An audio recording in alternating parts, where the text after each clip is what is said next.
Hello, Matt. Hello, Mikey. How's it going, man? Good. How about you? I'm doing great. Awesome. Doing great. It's the 15th of December. What do you got all over your desk? There's leaves. Look at leaves all over your desk. Le- Behind me? No, it's your background. Oh, It's got plates and what is that? this.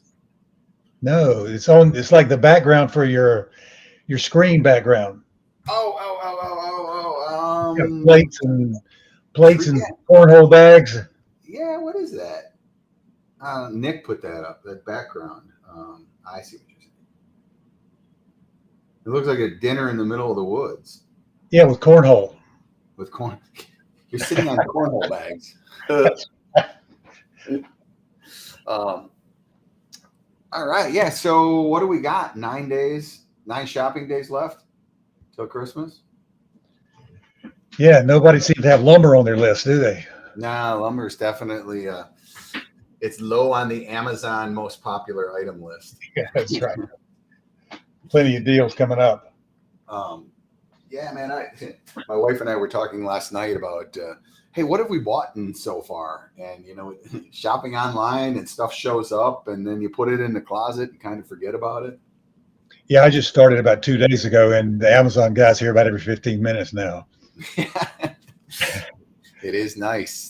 There's no Just get doubt. a conveyor belt just right to our front door. My buddy, I was just over. He built a brand new house here in Chicago, and the mailbox for them is huge now, and so the Amazon guys can get in and put their packages. But a different world we live in. I was down in Charleston this past weekend, and I saw a house with like a farmhouse thing with a big wraparound front porch, and literally the entire front porch was stacked up with Amazon boxes from floor to as high as the guy could reach, all the way across the front porch. I thought these guys are going to come home to a whole warehouse full of stuff. Yeah, right. It's crazy. Well, at my house, I actually much to my dog's dismay, the Amazon guy can open my garage door, and there's an app that connects in. So my dog goes nuts. The garage door opens and no one comes in the house. He just can't figure it out. Where's Daddy? All right, let's kick this off, man. Let's take a look at the report. I read through it. First off, another great report. I want to first highlight a shameless plug. What is this free 3-part live masterclass? Well, we're going to do something a little bit different. I'm doing that. I had two things last year. One was the LLG Layman's Lumber Guide PhD class. Okay. And it was basically just to inform those that didn't know exactly how the lumber market works. What's the pecking order from the mill down to the builder? How does all that work together, interwork together, and how does Layman's Lumber Guide fit in the middle of that of trying to help you with inventory strategies along the way? And that was about a 6-week course, and we expanded that into the inner circle to make it a 1-year program where we meet once a week for an hour, and it's a small group of about probably half a dozen people, and it's mixed, between retail yards, treaters, contractor yards, component manufacturers, builders, producers. It's got a little bit of everybody, and to have that small number of people, okay. I think in this group there's no producers in it, but there was in the PhD class. So what we're going to do now is go back and take that PhD class and turn that into a 3-session rather than a 6-week session. Turn that into a 3-session condensed version of what of how to forecast the lumber market, basically. And then we're going to do it's just going to be kind of that's basically a sales pitch for the inner circle. Like, do you want more? This is the kind of thing we're going to be doing. This is the stuff that we're going to talk about. It's just the mechanics of how we go about analyzing the market every week, and what's the process and how you can make that your own and be independent with it. Perfect. As I was kind of getting my mindset for the show today, the term that came to mind was the only thing constant in markets like this is change. And I think the approach that that you teach and that a trader looks at is you hang your hat on certain things that you look for in the market and the way you look at them. But what you're looking for is change. You're looking for something different. Yeah. And being flexible. Like the lumber market is much like, and I don't mean to offend anyone, but it's much like a woman. They have the right to change their mind. Yeah, I was afraid you're going to say that. And there's nothing wrong with it. In fact, the nice thing about women changing their mind is they're flexible. Stubborn men will continue doing the same thing over and over and over, right? Expecting a different result. So anyway, that's the interesting thing about our lumber market right here is like it's not doing what everybody in the country thought it was going to do, and that's go up this time of year. But it's also the buyers are doing something that they don't normally do, which is not buy lumber. And their reasons, they don't normally have a good set of reasons in November, December to not build inventory for the spring. So that's why we have that repeating action that happens 86% of the time. But 14% of the time, there's something like what happens right now, which is there's a reason why you don't want to do what you've always done. Yes. And you don't know that. And the thing is, you don't know that's going to be the case till you get halfway through it. I mean, you think all the reasons why these things are going to happen. Everybody thought the market that we're going to have mill production curtailments, and we know from experience that mills talk about production curtailments long before they ever happen, and long before the price gets. They talk about, like, we heard $500 is break even for mills, the first half of the year, and now we're $380. So apparently, break even price for the mills isn't the determining factor whether they run or not. Well, yeah, that's a known. The mills have a lot of reasons to run that are outside of our privy. That's boardroom decisions, of course. But don't you think the industry's getting smarter about that? Because collectively, the industry this year did not respond to buying a bunch of inventory because the mills were threatening to curtail production.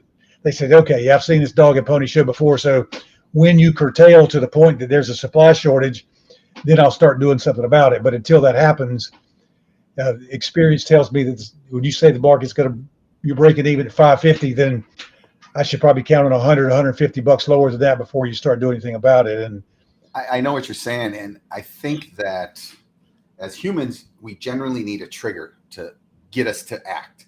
So yeah, the buyers are sitting back going, "Well, these mills are going to curtail, and I know that I need to have product because they're going to curtail." But there's nothing triggering me to buy. Something that would trigger them would be, "Oh, we just got a great big order," or more demand just came through the door than I anticipated. Well, the opposite is happening from all of my sources. As opposed to more demand coming through the door, there's less demand coming through the door, and it's leaving. So I'm sitting here with my finger on the trigger ready to pull. Nothing triggers me nothing gets me to do it, and all of a sudden I wait, and it was the right move. Well, there's something else that's going on in the market that everybody's waiting on. Two things. They're waiting on Lowe's, Home Depot, and Menards to say, "Here's what I'm going to use in Q1. Here's what my contracts are for OSB. Here's what my contracts are for treated, and here's what my contracts are for framing lumber for studs and the plate stock that I need." And then the lumber dealers can go out and buy, and the treaters can go out and buy, and the component trans can go out and buy for what they expect the business to be like. But not only are the big boxes not telling that, they're not declaring what they're going to need, and they're not making overtures about covering those needs. Neither are the builders. Production builders. One guy told me yesterday. He said the lumber industry has no clue how bad housing is going to be in Q1. Yeah, let's go through those quotes from your lumber scouts, because those are great, and I think that's one of them right there. Yeah, it was one of them. Yeah. All right. Yeah, so this is interesting because I thought, like, rather than trying to take what everybody's telling me, I'm just going to take what they're telling me and print it, rather than and you guys come to your own conclusion about what do you think it means, because I have what I think. But so cautiously optimistic that a soft landing in the economy will keep decent volumes of lumber flowing. New housing is showing signs of downshifting broadly. That's a new term I haven't heard. Downshifting. I like that. Yeah, but the thing Um, is, it's not a new concept. I mean, how long has that been going on? yeah, for sure. So box retailers are steady and have confidence their sales will weather 2023 fairly well. All right.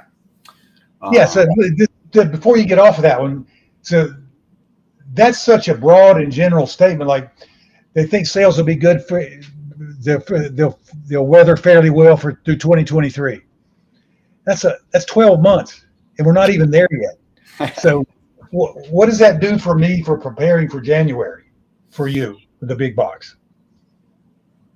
What does it do for LP or Huber that needs contracts for OSB, and they go, well, what does that mean? Does that mean you're going to start the year like you're doing right now with no contracts or fewer contracts, and am I going to get more later on? Or that's just that to me, that's an example of trying to describe something that's in a vacuum. There's just nothing there to describe. yeah. It's, you're, that's a real prediction more than anything. All right. In Southern Yellow Pine, we're seeing a fair amount of prompt inventory available on offer sheets. Mill's verb of choice seems to be grind to describe how trading's going. Not hearing any production cutbacks. Okay. Yeah. We speak in the South, mills with wood on the ground and empty cars to fill are resisting the counters.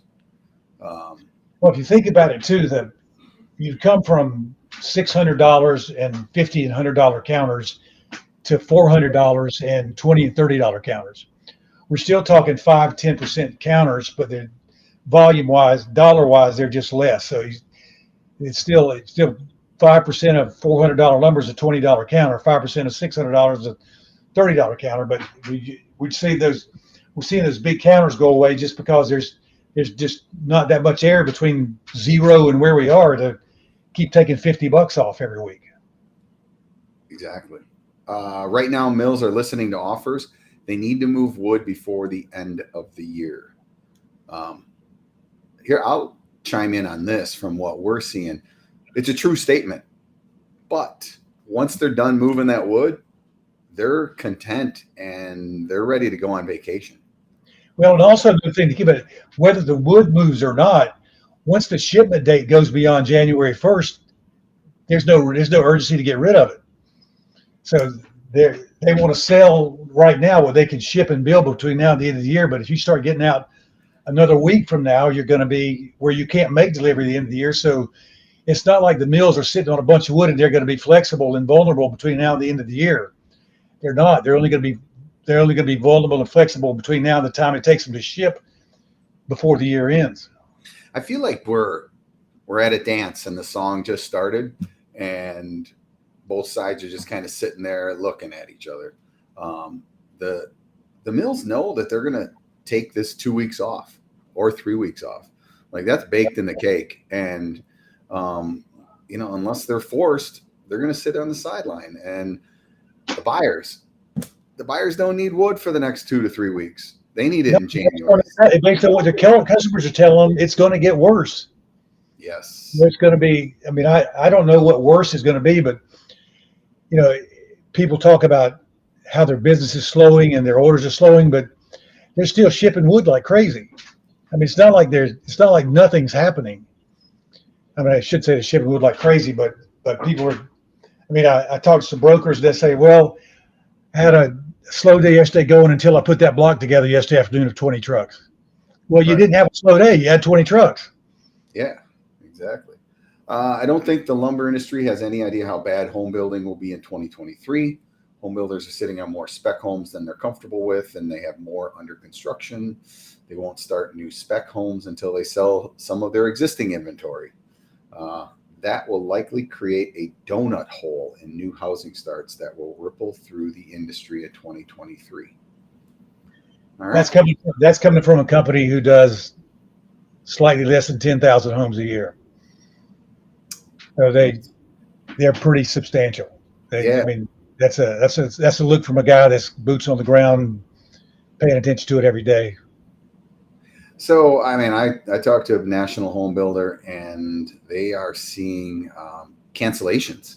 So, can you imagine you're in charge of production at one of these home builders and you're like, all right, looks good. You know, I know the sales are down, which they also said sales were down 40% or something. Yeah. We still got this backlog to go through. So we're going to be okay for the first half of the year. Oh, bing, bing, bing, bing. Cancel. Yeah. Cancel. Then you call on Bill, say, Bill, what's your report? I just got 40% cancellations. Whoops. Now, it does sound like there's a bid under the market, though, from Wall Street. Some of these big funds like the Blackstone Group, who are, I mean, I just read the article about it in Bloomberg. They're preparing to bid to buy like 1,000 homes in some subdivisions. Obviously, they're going to want a substantial discount. And I would guess the home builders are going to wait until, last resort. Do they do like the lumber guys do and say, well, okay, the market's going to come off $100. Do I go ahead and take that $100 counter, or do I want to ride it $10 at a time all the way down? The home builders want to go ahead and clean up that inventory and take $50,000 off of a $400,000 home and get rid of it, or they want to squeeze a little here and there, just because if Horton or Lennar or whoever that take the top 10 builders in the country that are sitting on admittedly rising inventories, if they figure out some way to get rid of all those things and they can just wipe that slate clean, it's a whole nother ball game. All of a sudden, if they don't have unsold homes that they've got to worry about, then we're right back to supply shortage again. And the only reason we're getting this buildup of extra inventory is just people are, the Fed's scared buyers away from the market, but there's still those buyers that are scared away from the market are still just, a few interest points away, or a little bit of cash or whatever. They haven't gone away. They've been kind of priced out. But you kind of wonder if the big builders are going to have to drop trowel to get some of these big industrial or investment bankers to try to buy some of their products. Is that going to be a number that's going to also inspire individual home buyers? Well, the thing, much like the mills, the home sellers don't want to show cheaper prices in the market. So, I was thinking about this and talked a little bit about it with the home builder. I think if the builders can clear their inventory, then they can renegotiate the options they have on new land. Like that's that'll be a big key. If somehow they can figure out a way to make the houses less expensive, so the affordability of them. I mean, house price and affordability are two different equations. You have the interest rate component. You take your house price, you add the interest rate, and then you come up with your affordability. So if they can drop the price of the house, which they can do through cheaper land, but they probably have to renegotiate their land contracts. But I look at this. One of the things that keeps popping up is, and I haven't heard a whole lot about it, but it's the municipal fees to get that you got to pay to get a lot ready to be able to build a house on it. But you just gotten to like 20-30% of the cost of the home. So those are kind of things, as municipal fees or city fees or county fees or whatever, the building fees.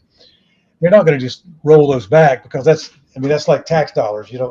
I guess you could, but it seems like that's such a new concept that around the Charlotte market, North Carolina, these small suburban areas around the outside of town are making impact fees of like $20,000-$30,000 because they don't want any more building in their communities. They don't have the infrastructure for it, and they got the downtown all nice and neat with some new restaurants and bars and new schools and that kind of stuff.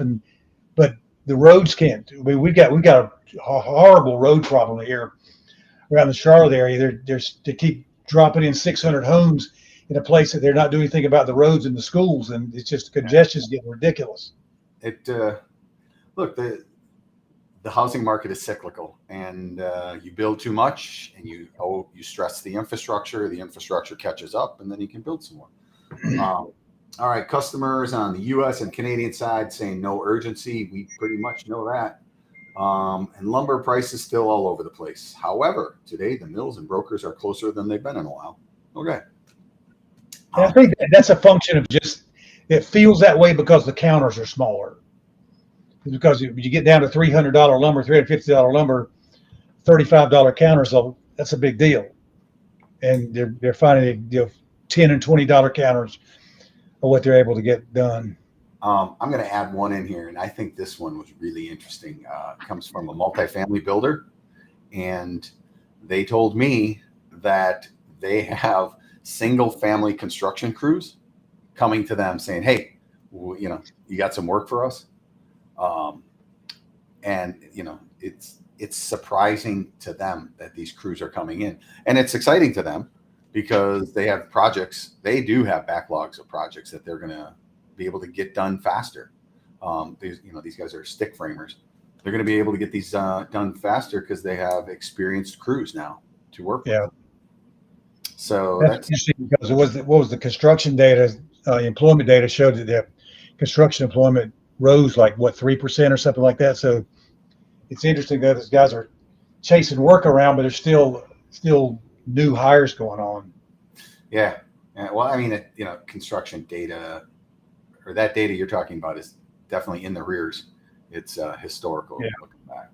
All right, let's jump into this. What do we got here? This is the 2x4 number 2 composite 2021 versus current versus the FDP forecasted decision points historical trend. What do you see? What do you like here? What I see right there is that week number 47, when the market was supposed to turn, it historically turns, it did not. It just kept going down. It's gone down 3 weeks since then. So what does that mean? That means that, to me, that the human behavior, the nature of the market is to typically buy lumber November and December for spring preparation. There's a preparatory cycle and a demand cycle. The preparatory cycle is what you see there on the FDP, suggesting the market rises before the demand cycle, which is April, May, and June. The peak of the demand cycle is April, May, and June.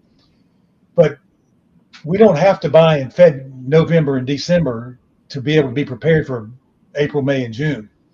That wood can get bought in March, just like we saw last year on a declining market. So it's just, the prices are there, so that there's nothing wrong with the value of the product. But what's keeping people out of the market right now is the lack of confidence in demand and the increased belief that there's going to be plenty of supply. So one of the things that Greg Kuda and I talk about on Tuesdays quite a bit in analyzing the market is market structure. And by that, you start out, are we in a bull market? Are we in a bear market? In a bull market, things happen sooner than you anticipate. So your decision points could happen a little bit earlier. In a bear market, they happen later. Right. You can't fight seasonals. Seasonals have proven themselves over time. Seasonals are part of your decision points. They will always come back to show themselves. When they happen is just shifts on the timeline, whether you're in a bull or bear market.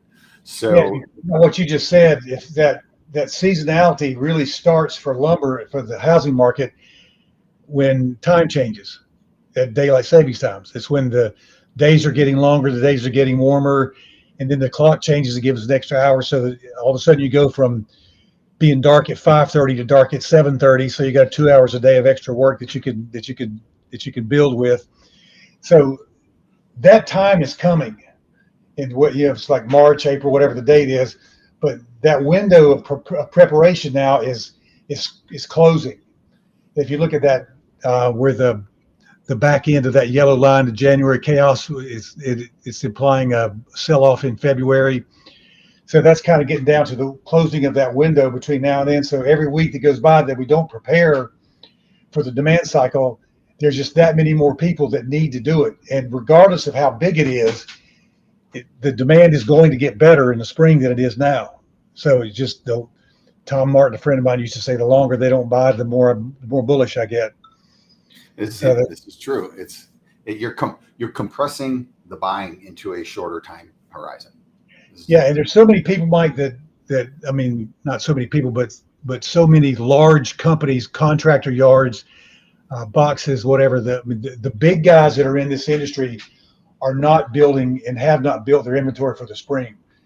And you start to feather that in. You think about how that normally happens. It starts in November and December and lasts all the way through May, usually, of some Yeah. sort of inventory build. And that's because it takes that long for everybody to participate. You got just in time people, just past time, speculative people. They're all kind of in there at the same period of time doing some things. But right now, everybody's getting compacted into that just in time and just past time window. And there's going to be more and more people trying to get through the hole. It just, yeah, I hate to step in front of the market and say that it can't go any lower, because it certainly can. It could, it could go to $5 for the wrap and the strap if that's all you want to get. But it's the longer you wait, the more likelihood that it's coming.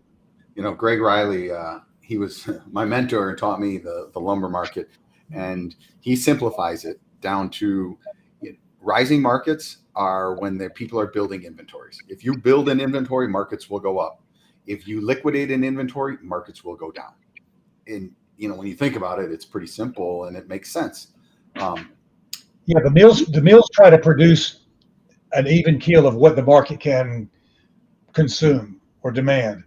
So it's when you're building inventory, you're buying more than the mills are making, and when you liquidate the inventory, you're buying less than the mills are making. Yep, exactly. It's just a matter of a big pendulum swinging, and like the mill inventory is moving back and forth to the mills to the dealers. And right now, you can see that we started an inventory build a couple of months ago based on a couple of curtailment announcements, but the housing news got so overwhelmingly bad, and the economic news got bad. The interest rates going up. The Fed said it's going to choke everybody down, and we're just seeing a reaction to that inevitability of the economy's going to be bad. We're being warned about it, and everybody's prepared for it. An inventory is different wherever you stand in the supply chain. So if you're a builder, your inventory is the backlog of houses that you have sold or that you're going to build.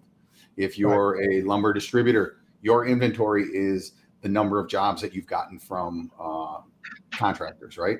When you look at the wholesale market, which we're basically talking about, inventory literally is on the ground. Do I have products sitting in some sort of warehouse? So until the housing market comes alive and an inventory build happens of new homes to build, you're not going to see that inventory build work its way back through the supply chain.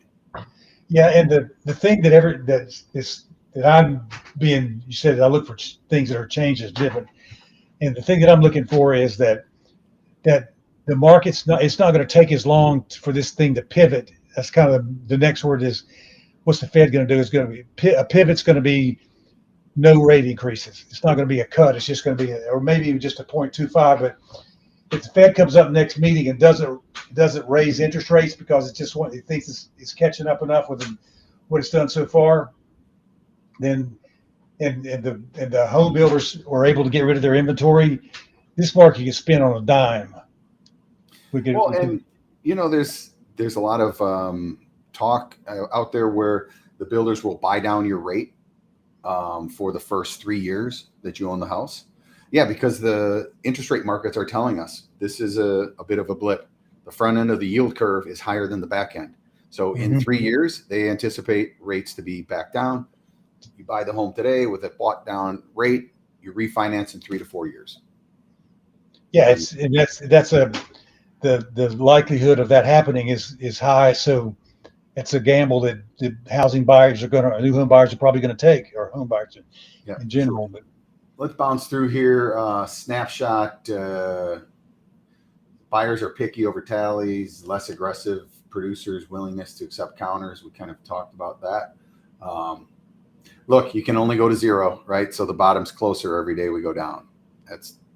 So far we haven't been below 350 in the last 10 years, so we could probably use that as a getting off place. Momentum and trend. Momentum to the downside is decreasing. I would agree with that. Dollar per 1,000% change is steady, making sense. Weather. Look, this is the time of year weather gets to be weird. We know that. And what about yesterday, man? 50 tornadoes in the south central area. I talked to guys one guy said he was driving home trying to get out of just to see, because they had so many tornado warnings. He said he could see funnel clouds like 30,000 feet in the sky where the funnels were dropping out of the clouds, but they weren't going to the ground. But he saw 4 of them at one time, just riding down the road. These funnel clouds just dropping way up in the sky. It's Wow. scary. All right, the 6x10 historicals, up weeks are dripping lower. However, 6 weeks down the road, the outlook's still bullish. This is where you take in the data points, right? And we've got that 6 weeks from now. We're going to be the middle of January, or middle or end of January. So that's typically a time when everybody, the middle of January is when everybody's they've done what they're going to do for their spring buying, and they kind of assess and see where they are and what business is like, what sales are like.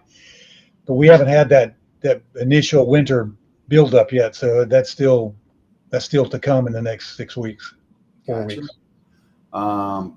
Sales production, generally the mills have prompt offerings, although, I was looking for a couple of items this week that they just didn't have, and we're getting closer to the 2-week shutdown. The mills will be shut down. What are you hearing? What are you hearing for specifically about the number of days that mills are taking? Have you heard anything? I keep hearing 2 weeks. 2 solid weeks? 2 solid weeks seems to be the norm from Christmas to the end of the week, end of the first week in January. Where are you hearing that from? What part of the country? Eastern Canada? Northwest U.S. Is that Northwest U.S.? That's good. Yeah. Well, and Europe's a known factor. They're down for 3 weeks. So Europe started. That's probably why nobody's really panicking trying to dump that Euro wood at some port, because it's not going to be so Euro mills start next on Monday, or this weekend. Basically, tomorrow will be their last production day, from what I understand, and then they go 3 weeks. Housing data. I think this is really interesting. Rental occupancy and rents are declining. Now, declining off a level that is really nosebleed astronomical, but it's kind of an interesting one. It's a turn, yeah. And we talked about this. Cancellations are rising, sales are declining. There's nothing new in the data here. No, it just confirms what you already knew. All right, where's the wood? It really gives the buyers more ammo to not buy when they see that data, the housing data. Correct. It's nothing encouraging. Those are data points that are known. Everybody knows that stuff. Where's the wood? 80% of the buyers tend to hold inventory steady or increase by late January. That seems to be about right. This is what we talked about, the seasonality factors, correct? Yeah. And you can look at the inventory shift. The inventories, typically this time of year, the inventories, those lines will be moving to the right towards an overbought condition, or at least back to usually adequate around zero. But you can see where on the scale of where we are, the market is underbought from the buy side. It's undersold from the mill side. So the inventory is basically in the hands of the producer. They're still acting as a distributor because everybody's trying to. I keep hearing it every week. People buying mixed loads of Euro off the dock and mixed loads of 2x4, 2x6 studs and randoms and 8s and whatever for mills. But it's almost like the whole pipeline has turned into a distribution center. And I do not want to be accused of being a hype person, but in a situation where all the wood's in the producer's hands, any sort of disruption in transportation can cause very short-term blips. Here's the thing about for you guys, if you haven't really experienced a Christmas, if you're relatively new or whatever, or don't forget that next week when a trucker goes to pick up your load of lumber and he's 400 miles from your yard, he's likely going to take that thing home for Christmas. He's not going to take it to your yard. Wrap it in a bow, put it in his front yard. It's going to be sitting in his front yard over the weekend. So expect delays for the next couple of weeks. Volatility, I think we touched on this. Volatility's coming off. The range of movement smaller. Yeah. The dollar volume, volatility's decreasing dollar-wise, but percentage-wise, if you look to the right, you see that we're actually increasing the volatility with a 6, 5, and 7 point ratio that inventories are. I mean, the volatility is 6 and 7 times the going price, and it was when we were up to $1,700. That thing was down to 2 or 3 or.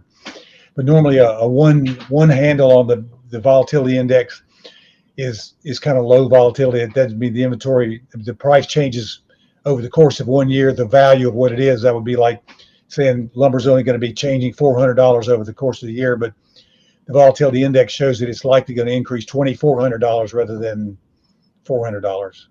The number that jumps out at me here, though, is this right here, 207% on OSB. And, yeah, that OSB's been a mover for sure. All right, Southern Yellow. What do you know? Nobody wants it.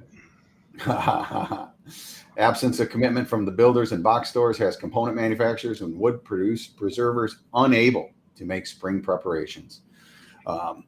You know what? I think this goes back to, if you don't have the end user of whatever product that is committing, that commitment doesn't flow back up the supply chain, and nobody does it.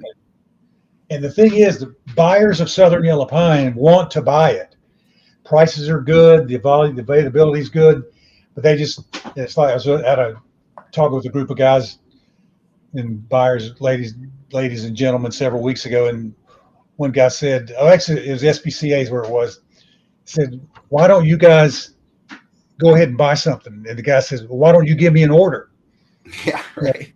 Yeah, you go first. Tell me what I should be buying. Actually, think about this. If you're a buyer, the actual process of buying right now is so easy. They have what you want. They have it when you want it.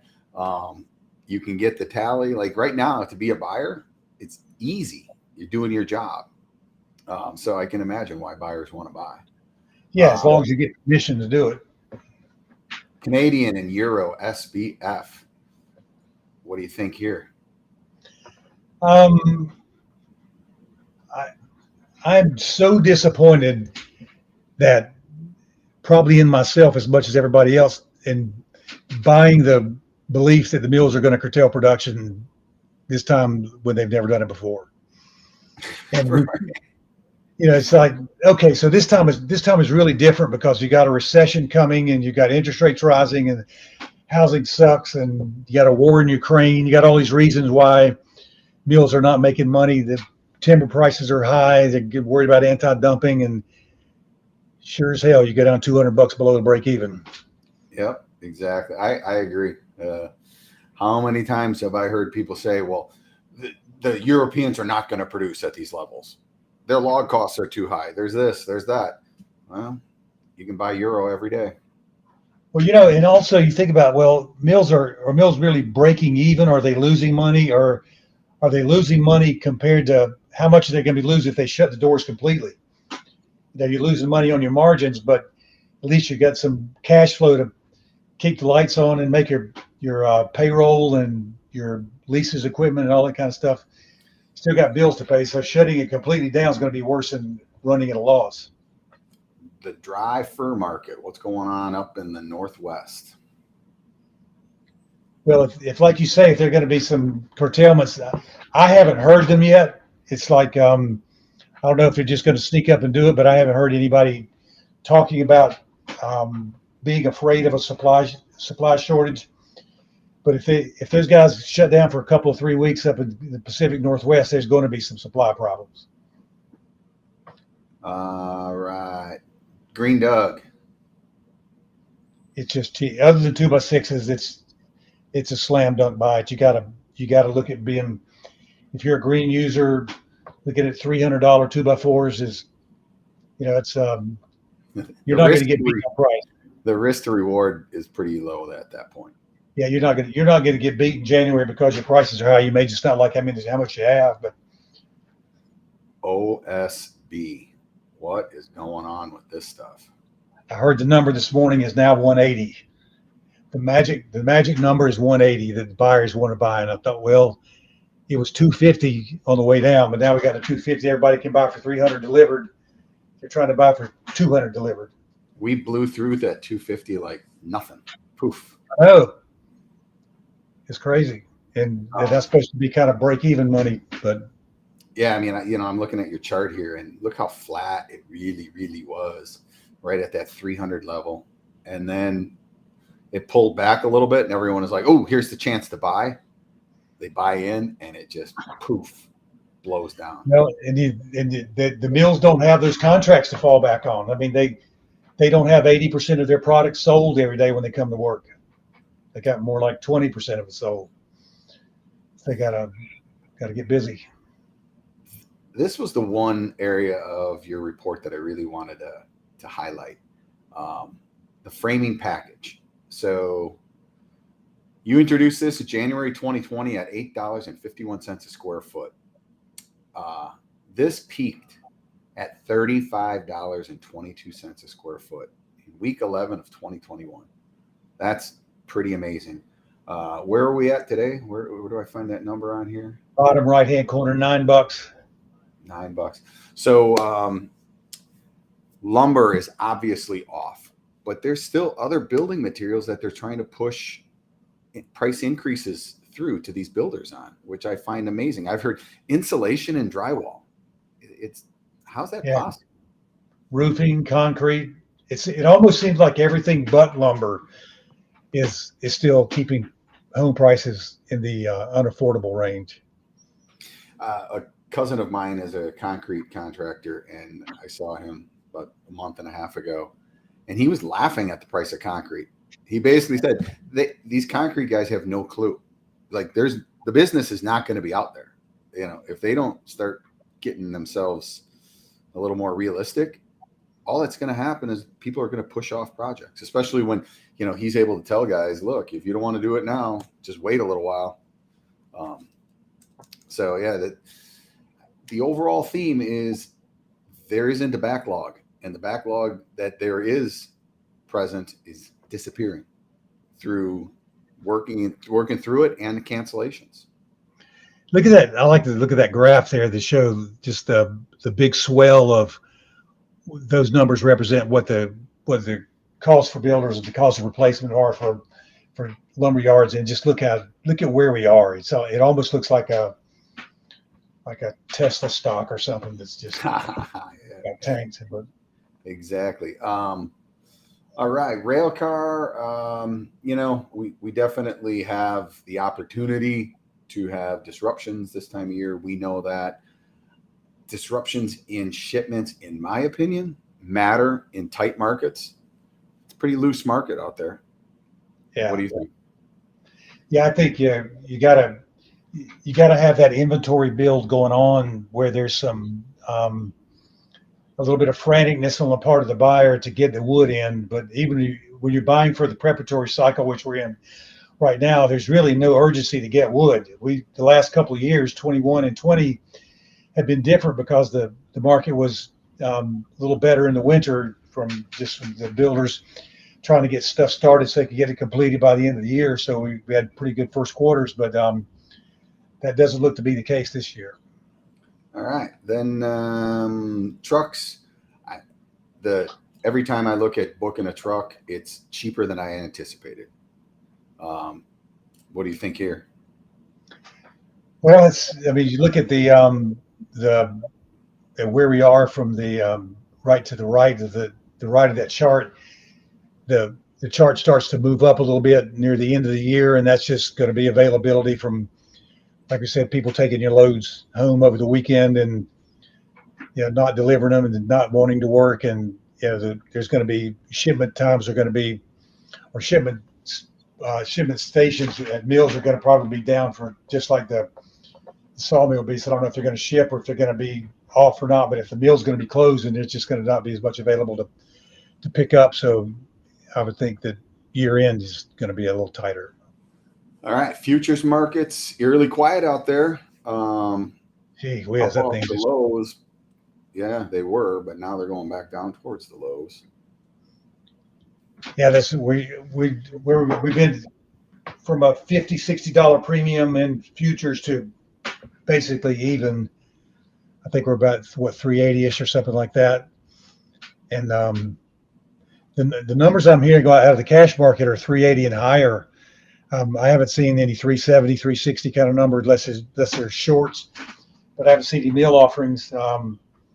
Some of the mills that are curtailing in British Columbia which is the contract grade for this contract right here, are just talk about they can't ship to the U.S. They don't want to ship to the U.S. They're worried about anti-dumping fees and all that kind of stuff. So the British Columbia is really bowing up about not wanting to ship to the U.S. at these kind of numbers. But that's still, we're down at losing money for these guys' numbers, but it hasn't stopped them so far.